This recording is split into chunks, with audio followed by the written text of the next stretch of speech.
So guess who will have a large sculpture in the Denver International Airport? Yes, this guy right here. Me.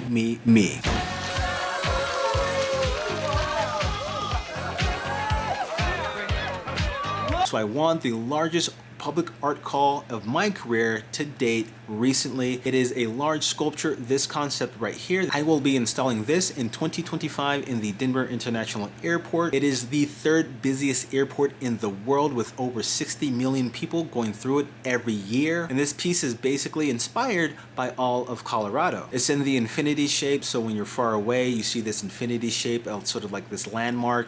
And then when you get closer, you start to see that it's comprised of upcycled luggage. So luggage that I will be collecting from everywhere around Colorado and including it in this piece. The colors are influenced from the sunrise and sunset. People don't know that Denver is one of the sunniest places in the nation. So the colors, I wanted that to be influenced by the sunrise and sunset. And when you get closer, you see this infinite loop, this up-down motion that mimics takeoff and landing from the planes. And the entire piece is basically looping over and over, signifying that the airport is never closed. People are always traveling. And the idea of using suitcases and luggage to comprise the entire sculpture is basically talking about as we travel, we use suitcases and luggage and bags as the items that we want to carry, the things that we hold most dear to us. And the entire sculpture will be surrounded by items that talk about the personality of Colorado floating alongside it. And this is the sculpture that I will be working on for the next 3 years because this is the 3-year contract with the city. And I wanted to share this information because I want to do a couple more videos throughout the years when it comes to public art projects and how you can get involved as well. So today I'm just going to go quickly over the PowerPoint presentation that I used for the committee to share my concept, my idea. And I think you'll like it mainly because this was my first project, so I really got into detailed when it came to a lot of the decision making, and hopefully you can glean a lot of sort of insight from it. So let's get started. So this is the presentation that I gave to the committee. This is the entire thing.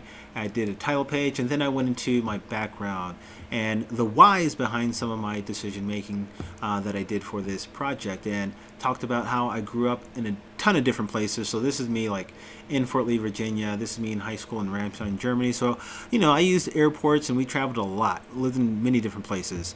And I had a couple of ideas. I sketched them out, and, you know, these ideas right here with this exploded suitcase didn't really work out because of the idea of the maintenance that you would have to do on some of these different items. And, you know, it really didn't come together like I wanted to. But the top right was the initial sketch that I did for an idea that I had for the final piece that I submitted.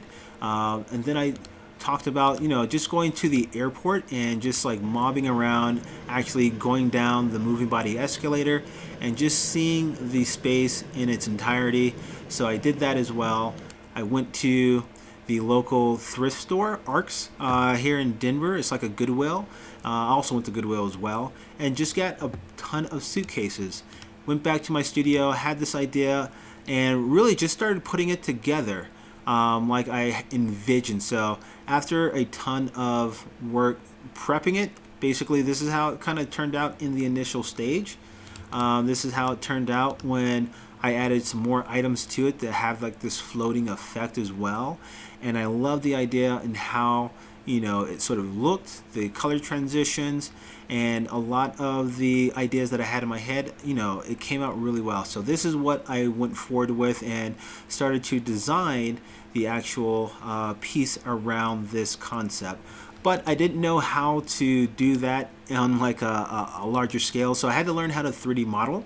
So this is me 3D modeling, and this is me giving my concept to my friend Michael Sperandeo, who actually built DIA, part of DIA, and put my sculpture in there, and actually had me rendered or just like modeled and have me walk around the space as well. So you can kind of see how viewpoints and everything. So this is something that I really enjoy doing, figuring out how to, you know, make something seem real.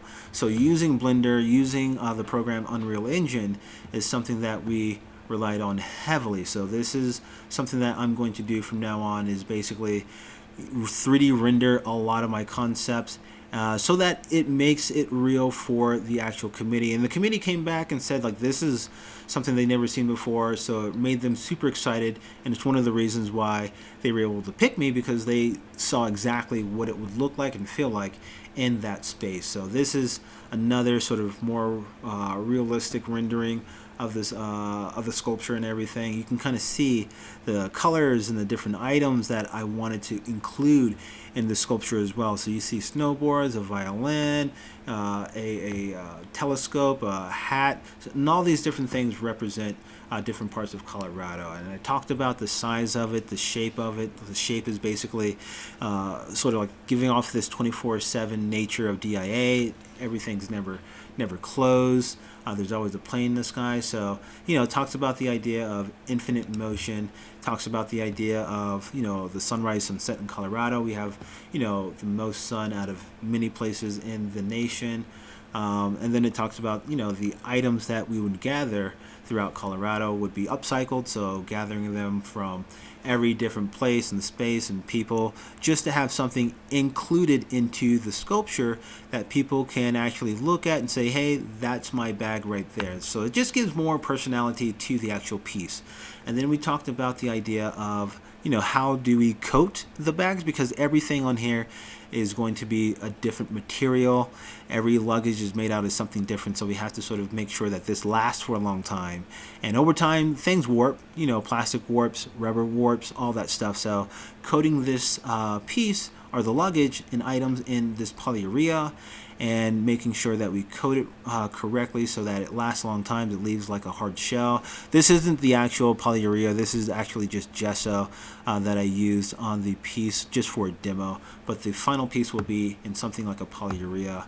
And then we get into the smaller stuff that sort of is the plastics and the other sort of soft material that really can't keep a hard shape. So this is going to be casted or molded and casted and made to actually mimic the original form.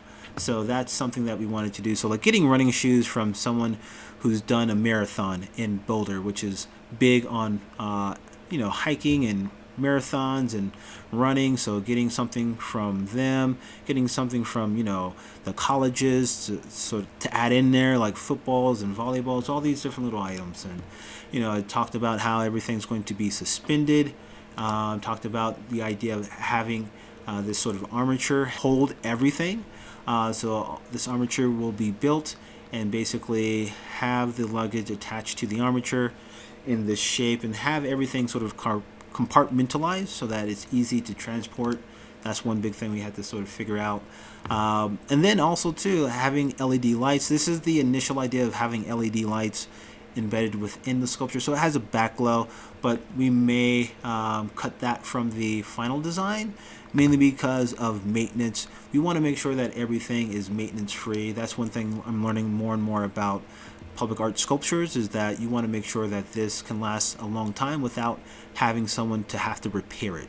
So we want to make sure everything is just stationary and doesn't need a lot of maintenance. So this is basically the mock-up that I created for this space to give the idea of what it will look like. And then talking about the fabricator. So the fabricator that I'm using is Demerge, and they actually came in on the project at the beginning, so they knew exactly what I wanted to do, and they helped sort of guide me in terms of what was feasible, what wasn't feasible, in terms of, this would be difficult to maintain, this would be difficult to actually put together, all these different things, or it would fit within the budget.